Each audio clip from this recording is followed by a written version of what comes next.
I have another one of those stories that has been told a gabillion times on podcasts and on true crime shows, but you know me, I just can't take stories at face value. I always have to tell it in my own way. And so this is the murder of John Altinger. For those of you that don't recognize the victim's name, well, of course you don't, because this is always told as the Dexter Killer, which is the stupidest thing that I've ever heard. I mean, this asshat has absolutely nothing to do with the fictional Dexter character. Well, number one, he's not fictional, and nothing about him is entertaining. He's not attractive. He doesn't work in any capacity in law enforcement or forensic. He doesn't live in Florida or own a boat. And he certainly doesn't target bad people. I have watched Dexter. I enjoyed it as a fictional storyline, a bad guy doing good things or a good guy doing bad things. I get it. The classic anti hero created for pure entertainment values. So we're not going to give this story any pet names to mitigate the horror and trauma that he inflicted on John Altinger. And unlike Dexter, which again is fictional, you don't see the long ripple effects of this case and the many, many lives that were shattered by the actions of one person. John, or Johnny as his friends called him, was born in Vancouver, BC on April 28, 1970 as John Brian Altinger to his mum Alfred. Now, I don't know his father's name, but based on my research, it sounds like he wasn't really involved with Johnny or his older brother Gary. He's not mentioned in Johnny's obituary or anywhere, so it just kind of leads me to that conclusion. But Johnny and Gary had a very tight connection. Gary was 7 years older and had really wanted a sibling, so Johnny was very special for him. And Johnny grew up to be fascinated by computers and the internet, which was just kind of up and coming for us around his age in our early 20s. So he was on online message boards using a rotary dial up connection and playing old school versions of online games like Legend of the Red Dragon, and would use his modem to connect to other people, which was before people started to use the internet to hide their true identities. But it was kind of the innocent age of the internet, so to speak, before Pornhub and Tinder. In his late 20s, Johnny moved to Edmonton, Alberta. He got a job at Argus Machine, which manufactured oil field equipment. He worked the night shift there, and then, as he described once on Facebook, measure, measure, measure, pick a little, fondle part, measure some more. So he had a great sense of humor. He loved motorcycles. He had two of them. There was a Honda 500cc and then a Yamaha 1200 sport bike, and he treated these bikes like his babies. He had a bachelor pad, which he kept neat and tidy. He loved to go paintballing with his friends, but having grown up on computers, he was a bit awkward with the ladies and he got friend zoned quite a bit. So by the fall of 2008, marriage and true love had just so far eluded him.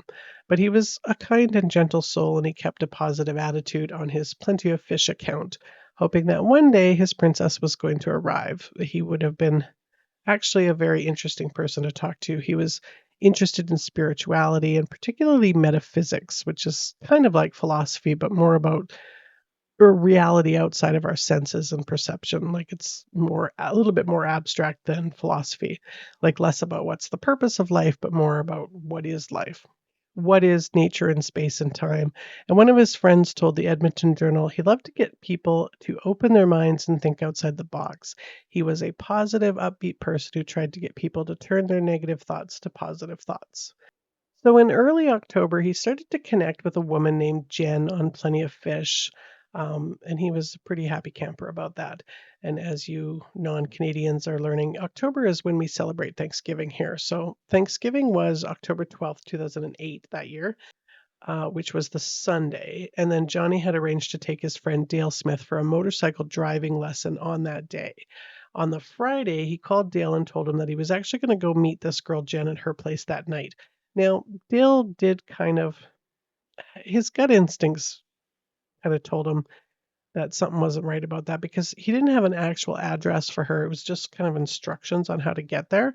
So Dale told him to call him when he got there and give him the actual address. So Dale and Johnny they're not dummies about online catfishing. This one just felt a little fishy. Um, I guess, pardon the pun. Now, Dale's pretty protective of his friend's heart. He just doesn't want him to get hurt or disappointed. And so, sure enough, Johnny called him from Jen's place, disappointed that she wasn't there. But it wasn't a total loss. She did at least exist. And her roommate, it turns out, was this guy that was making a movie in his garage and kind of showed him around a little bit. So it was kind of interesting, some kind of horror movie or serial killer thing. So he found that really interesting. So he showed him a few props and then called Jen for him, who it turns out she was stuck in traffic at the time. So Johnny told him, well, maybe we'll reschedule for the next night or something. But about an hour later, Dale gets an email, which in itself is a little bit strange that he didn't use his phone, he used email, saying, she's home now, I'm heading over, heh heh heh. So on Sunday, Dale doesn't hear from him about going for riding motorcycles together, and he figures, well, his date must have really worked out, wink, wink, nudge, nudge kind of thing. And on the Monday, things get a little bit weird. So his office where he was working received his letter of resignation that he has met a woman and is going to Costa Rica with her until December. And his work is like he had a ton of vacation days booked. Like, why would he quit? And why would he do it on such short notice? But Dale and his mom, Johnny's mom, who was actually on a flight to Mexico at the time, and one of her female friends all received this kind of similar email from him saying, I've met an extraordinary woman named Jen who has offered to take me on a nice long tropical vacation. We'll be staying in her winter home in Costa Rica. Phone numbers to follow soon. I won't be in town until December 10th, but I will be checking my emails periodically. Now, right away, they find a few things wrong with this. Like, first of all, what? Like, Johnny in a tropical place, like, he hates the heat. And what about his bikes? Like, he treated these bikes like they were his baby. And when Dale drove by on the Sunday, his bikes weren't covered up. And like, he loved his bikes so much that he would actually like get a friend to babysit them if he was ever away. So this is just super weird. He also didn't sign off with one of his usual jokes or like a smiley face like he usually did. And to just blow off his job is something was really seriously up here. So they start emailing him back and they're not getting any answers. Like, it's just crickets. And his MSN Messenger comes up with a status update for him saying, I've got a one-way ticket to heaven and I'm not coming back. And by the 17th, a couple of his friends used his spare key that they had to get into his apartment and kind of check things out. And there were dishes left in the sink, which is a red flag because he was very neat and tidy. His passport was still there, which you need that to get to Costa Rica. And all his luggage, like all his empty luggage, was still there and accounted for. He didn't take a suitcase with him. So they hightail it to the police armed with the directions to this Jen's place that he thankfully and very smartly gave to Dale. And those directions led them to a house in the south end of Edmonton. And the house was owned by a couple that denied knowing anything about Jen or Johnny. But when they asked, like, what's up with your garage? Like, it had these dark plastic all over all the windows. They told the police that they actually rented the garage to this guy that makes movies in there. And as of a couple of weeks ago, there was a few of them coming in and out with cameras and tripods and all that stuff. Well, who is this guy? Oh, he's a nice young man in his early 30s, lives with his wife Jess and their little daughter Chloe over in St. Albert, which is just north of Edmonton, Mark Twitchell. Well, they think that's a little odd. So they make their usual rounds in the neighborhood if anyone heard or saw anything unusual around October 10th. And one of the neighbors says, I don't know anything about the Thanksgiving weekend, but the week before, there was the poor sucker came running out of there like he was on fire and took off in a squealing hurry. And they ask him, well, did you call the cops about it? And he says, well, no, I figured it was like he was obviously going to do that himself. But there's no record of any incident of anyone having reported something like that. But they do manage to track down this guy with their police magic that they use. And he was a young man named Gilles Tarot. Now, Gilles was just embarrassed by the whole event, so that's why he hadn't called the police. He had been talking with a girl that he knew as Sheena on Plenty of Fish, only when he got to the same garage that Johnny had showed up at, he was attacked by a guy wearing a hockey mask and a hoodie.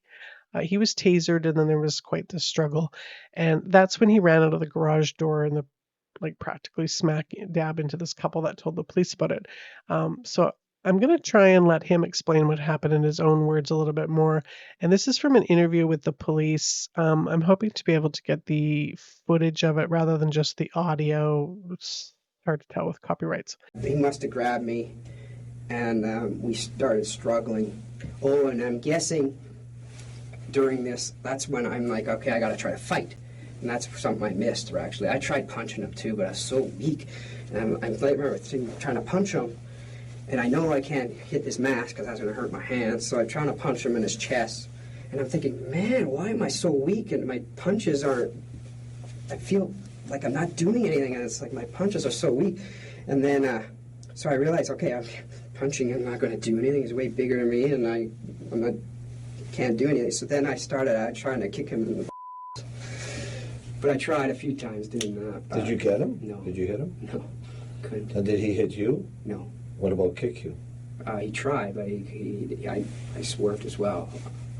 So Like, is this an all out against battle, or is it like... No, that's the thing, is like, this is the whole thing. This is what I'm thinking. While I'm doing this, this guy, he had, if he was more professional, he could have killed me right away. Like right when I walked in, I didn't see him. He could have hit me over the head with a bat, a baton, or anything. Yeah. He could have knocked me unconscious right away. And I don't know why he did that. His whole plan was to use this taser thing on me first, and that was stupid on his part. But he had many chances to kill me. He never did. So he had that's why I thought afterward all this happened, he had a bigger plan for me. I thought maybe he was going to handcuff me and take me somewhere and do something. So you're now trying to punch him, you feel weak, you're trying to kick him, you're not connecting. Yeah, that's when he goes, well, since you're not cooperating, this is the way it has to be now. And then he starts punching me in my left side of my face. And for some reason, again, it would have been more effective for him to punch me in the nose, the eyes, something. Because if he had punched me in the nose, I'd have been down, right? But he was punching the side of the head, trying to get my temple or knock me unconscious for some reason. I'm not sure, but... Tell me about the struggle. Tell me about the struggle with the gun. See, now this is weird because I'm facing this way. He pulls the gun out again, and for some, I think because I grabbed the gun, somehow we maneuvered. We were struggling again, and I'm trying to break the gun, right? So we're struggling, and somehow I ended up this way again, struggling with this gun, and he's here back at the door. Okay, so because I just remember the door being there, and then I'm just trying to break this gun because this is, I know it's plastic, and I know if I... What's he doing? He's yelling at me because he doesn't want me touching his gun. And so then I wouldn't let go, obviously, and I had a hold of his other arm, just in case he tried to punch me in the left, but he never did.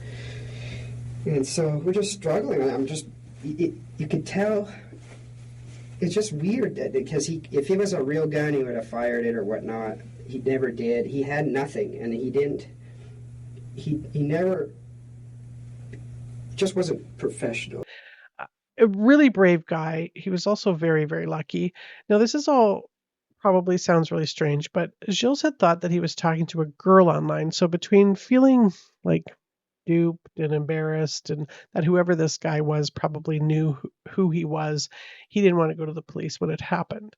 So he just went home kind of with his tail between his legs. Thankfully, he was alive and a little bit more wiser about online dating at that time. Anyways, so for the police, it's time to look a little closer at this Mark Twitchell guy. Married with a baby or not, and maybe somebody's been using his rented garage for some nefarious reasons. But something's up. So they call Mark in St. Albert, which is about an hour's drive in traffic from the garage, and he says, well, let me come down there right away. And he does, and he goes to the garage, and he says that, well, the lock is wrong. There's a deadbolt on the door, but also a padlock. His was one of the metal with the black face ones, and this one was all metal. So they take him into the station to get some information, and they're asking him all the stuff like, well, who else has access? And he's basically just acting very surprised by this whole thing. Like, how could his garage be linked to a missing persons case? The last time he was at the garage was on October 10th. Now, a lot of what him and the detective talk about is a lot of blah blah blah about the film industry that Mark works in and his production crew. So I'm going to try and cut out a lot of that and left in the part about the garage for you. And again, I will try to do it video and audio. It might just wind up being audio. Nothing else would make me feel fulfilled in what I was doing and really love what I do, so I just chased it with everything I had. Neat. Now, so getting back here, the only person that would have had access is Mike Young or yourself to that place. Yeah. Now, tonight you were asked to go down there and meet our constables at Yes. the garage, and that's because they were looking for a missing person. Yeah. Okay? And you were contacted, you were apparently at home in St. Albert, which is quite a distance from this, and yet you readily responded down to help the police, and we certainly appreciate that. Now, you arrived at the garage and you noted something immediately on your arrival when you went up to the door to show the police the garage. Yeah. And what was that? Well, the first thing that happened, I drove in, I parked in the back where I usually parked. Actually, the constable was calling me when I was about a minute out to get there. Yeah. And talked to him and said, yeah, so like, where are you? And he was in the back, so I went to meet him. And, well, one second, I'm looking at my wife. She's, let me keep her. Oh. Yeah, that's her. I'll let her leave a voicemail. She's going to be up anyway, so. Anyway, yeah, so I get into the back and I'm like, okay, well, let's go check it out. So I get to the actual gate, side gate there, and they mentioned that it had been blocked off somehow. I didn't know what that was about. I opened it, there was nothing there, so they said, okay, well, I guess it's not.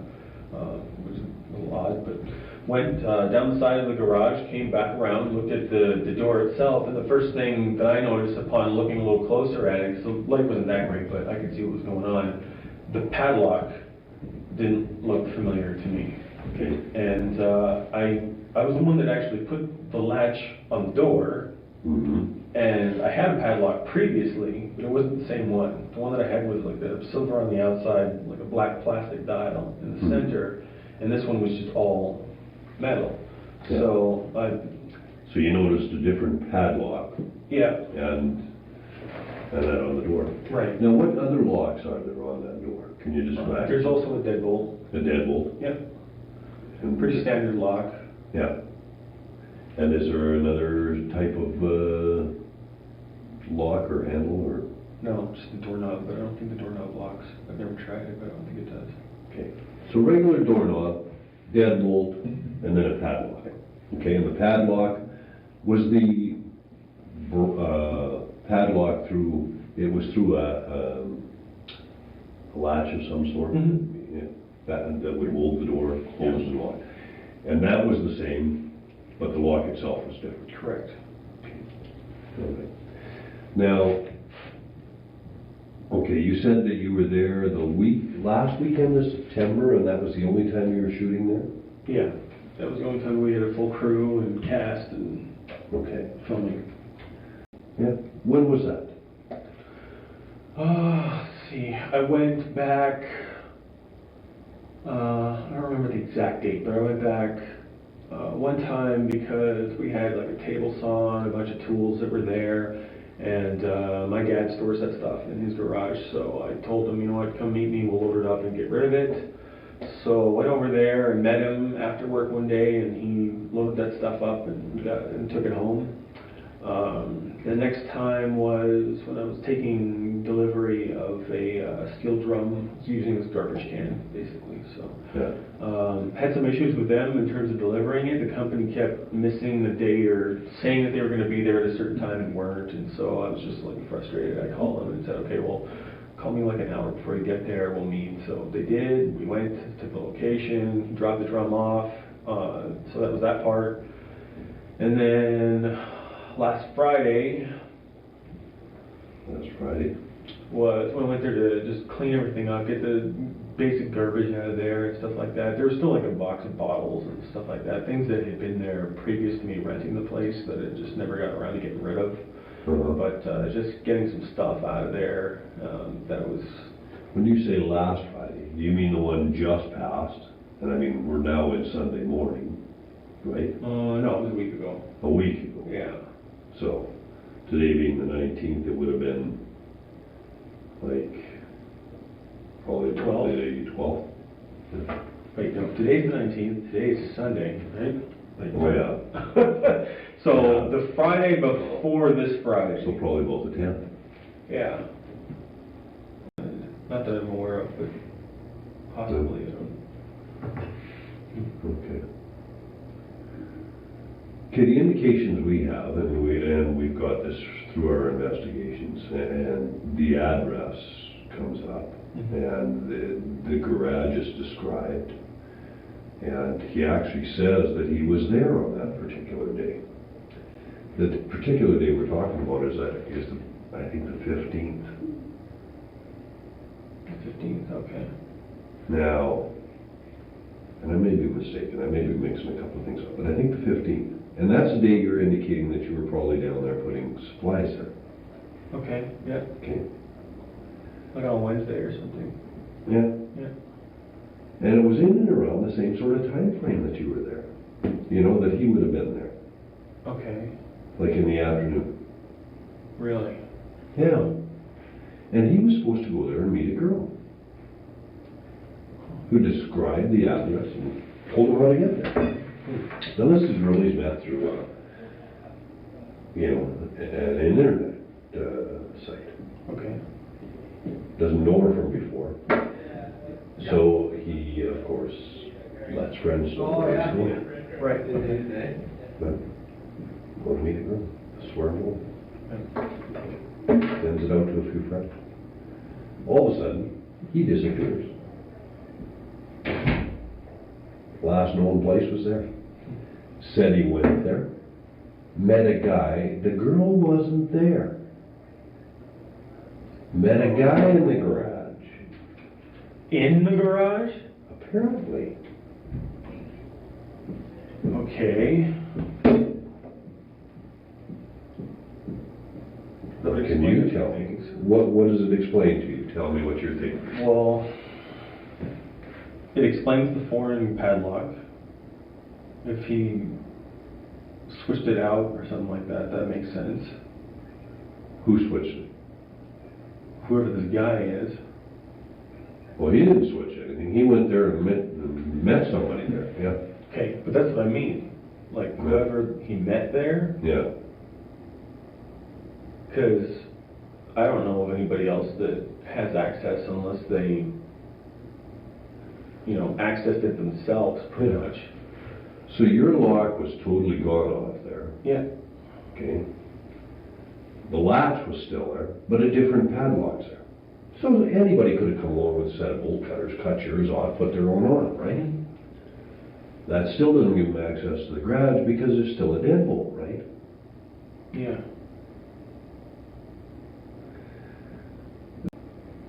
So once again, John Altinger is not a name you've known. Nobody like that's tried to rent the place from you. Nobody by the name of Jen means anything to you. No. No relatives named Jen. Oh, maybe. I took the list. Okay. All right. My mom's Fair 12. So, let me get back to you on that one. It's a checker for sure, but. Yeah. No, that's. And I'm trying to think if they don't really have any regular. Okay, what about Mike and Jason? Now, if we were to call them up and get them to come down, I mean, what kind of guys are they? Are they decent, straight? Oh yeah, no, they're good guys. Yeah. They're really open dudes. I met them when I was working at Corporate Express. Yeah. Which is like an office supplies company. Yeah. And, I've heard of it. Yeah. So Mike was the IT guy over there, and Jay did some operations and stuff like that, and basically like putting out fires was his job. It's complex. I wasn't quite sure, but so yeah, they worked together there. Jay left a little bit shortly after I did. And then Mike hung on for a long time because it was a really easy gig with a pretty decent paycheck. Yeah. Until he just got bored and had to leave. The two of them still work together actually to this day at another place. And so I kind of recruited them a little bit from Corporate Express to help me out on Star Wars because they were both huge fans and wanted to do it. And the whole gambit of everything on that project. And then stuck around and said, hey, if you ever need any like set building or anything like that for day players, let us know. So they'll be the ones that I'll go to get like my apartment set and all this other stuff that I need for that film done in May. Anything that's going to be in Edmonton, they'll pretty much be supervising. Yeah. Okay. Because those guys are miracle workers when it comes to building things on the cheap. Like they built me an entire TIE fighter cockpit for like $130. Really? I couldn't believe it. I'm like, really? And like, you look at this thing on a set, it looks like garbage. It's like cardboard and gels and like, caulking. Yeah. And it looks like crap. But then when you look at it through a camera, because you can fool the camera pretty well, it looks really good. So we're sitting there lighting the thing and switching back and forth to get Star Wars paused at that exact moment to see what our lighting looks like, flipping back and forth, and then they come back to ours and they go, okay, now go back to ours. They think ours is the movie. Yeah. Okay, I think we're done. It looks good. So yeah, no, they did a fantastic job. They ended up giving me like 8, 9 really good screen accurate sets for less than $3,000 in total. So, and that included like a giant friggin' Star Destroyer bridge trench and everything. And man, I don't know how they do it. The compositors are going to have total gold to work with when they finish that off. But Yeah. it's kind of already served its purpose. But what Mike Twitchell didn't know is that the police already knew about the filmmaker that Johnny had met and the incident the week before. But he had given permission to the police to search the garage, and they had asked him if he had seen a red Mazda. Well, the funny thing about the red Mazda is it seems that he was so darn tired when he talked to the police that day on October 18th that he completely forgot about the red Mazda. So he writes an email to Mike Tabler, who's the detective that he was talking to, saying, I was running on fumes and very tired, so I missed a couple of things. On Wednesday, something odd happened when I was on my way to the garage to drop off my supplies. He stopped by a gas station by the Mary Brown's Chicken, and this guy knocks on the window. He says, I assume he's either going to ask for change or for directions. Instead, he asked me if I want to take a car of his off his hands. I was somewhat skeptical, of course, but he said that he had shacked up with this rich sugar mama that was going to buy him a new BMW, and he didn't care about keeping the one that he had. He said he would give it to me for whatever I had on me, which was $40. Mark asked him to bring the car to the garage for him, and it turns out that it was a manual, not an automatic. So he called his friend to come and park it at his place because he couldn't drive a standard until they could find out sort of the history on it and then sell it. And describes the guy as looking a lot like this Johnny Altinger. So yeah, this sounds like total BS, right?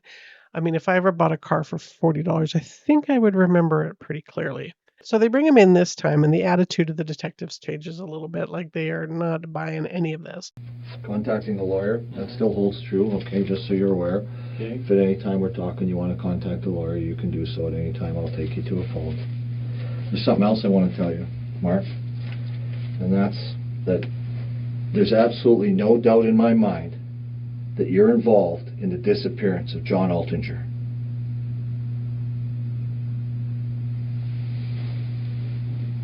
No doubt in my mind at all, Mark. Why?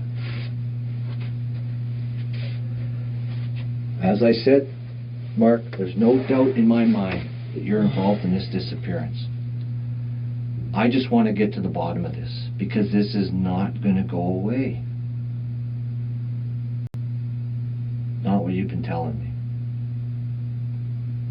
Because what you've been telling me hasn't been the truth. Has it, Mark? This can't be. I don't...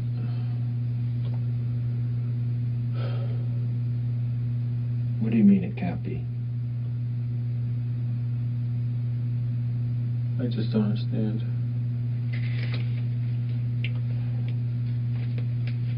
Well, what don't you understand?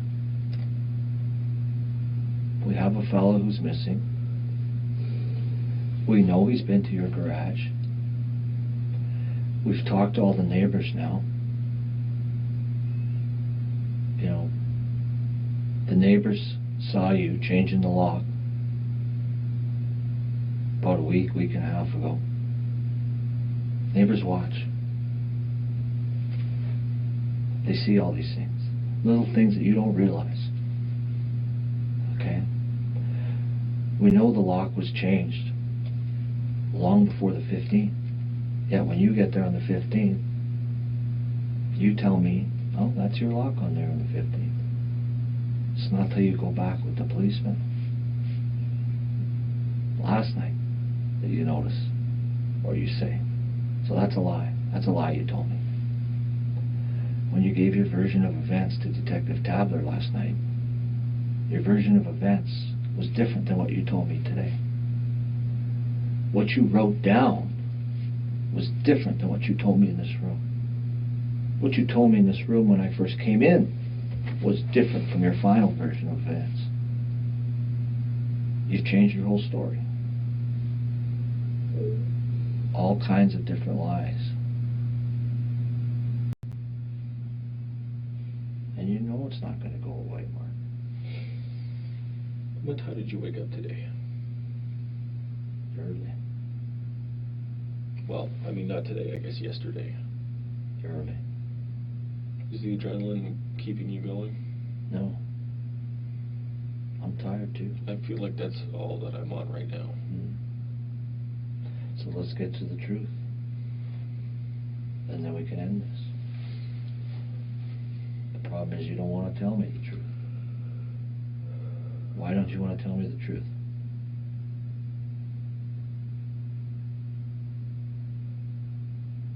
They got search warrants for his garage, his car, the Mazda, and his house in St. Albert, much to his wife's shock and surprise, of course. And found in those places were blood samples belonging to Johnny Altinger on a pair of Mark's jeans, a hunting kit, a steel pipe, a hunting knife, and the trunk of Mark's car, and a glove that they found. They also found a laptop that had some interesting documents on it. One was called Profile of a Psychopath, and the other SK Confessions, and the SK clearly refers to serial killer. And these documents, although allegedly fictional by Mark, are pretty much a description of both Gill's and Johnny's attacks. And they also discovered a customs declaration form for a hockey mask. Now, in this SK Confessions document, he describes that he took a 45-gallon drum, now Johnny's now dismembered body, and some garbage bags to his parents' house where he burnt them in the backyard while they were away at work. And there was a burn pattern consistent with a 45-gallon drum on his parents' property.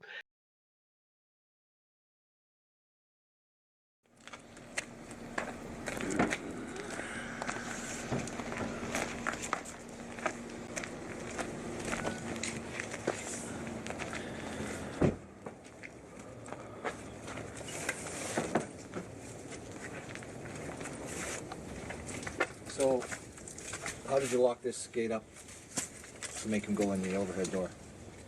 What did you do to lock it up? Is that the lock you bought at the store there? I showed you the Walmart receipt. Combo lock, you put it on here, you put it on the front.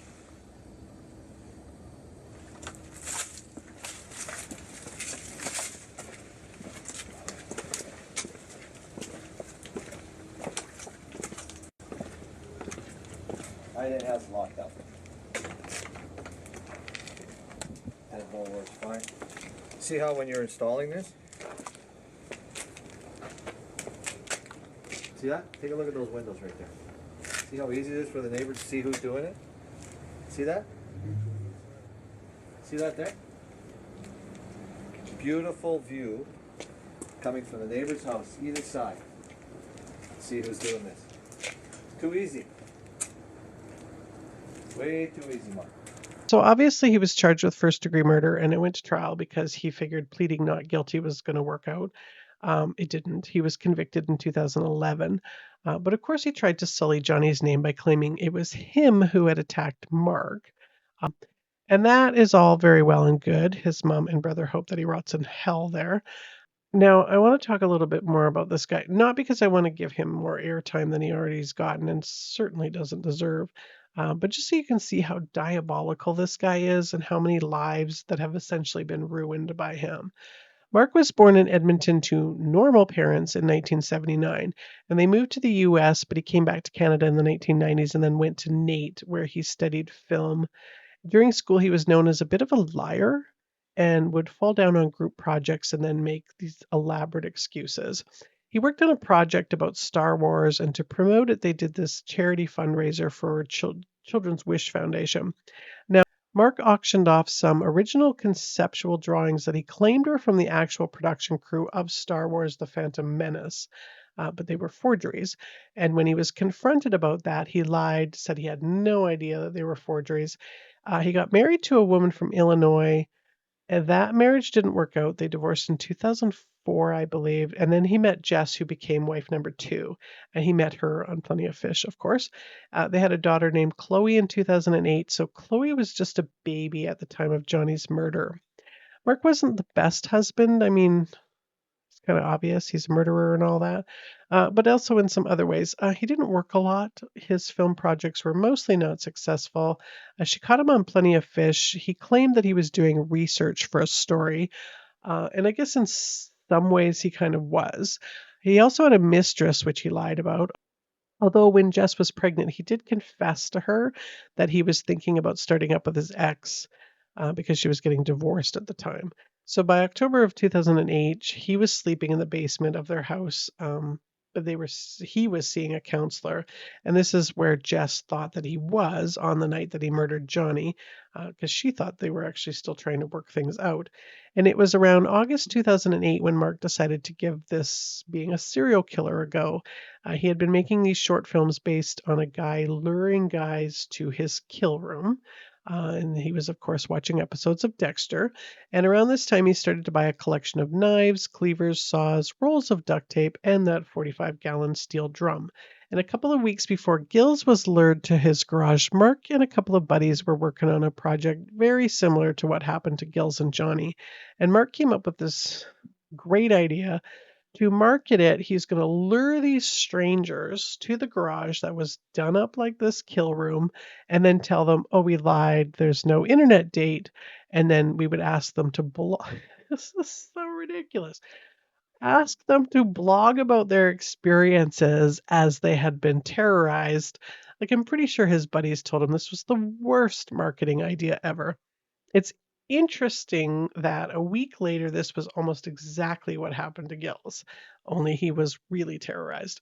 Now, in Mark's account, Johnny's death was a terrible accident. He had told him about the prank, and Johnny became enraged and then attacked him, so he fought back, and then, of course, dismembered him, as you do when defending yourself, and disposed of him in the sewer of all places, and then used his keys and ID to break into his apartment, use his laptop to write a couple of emails so that nobody would look for him.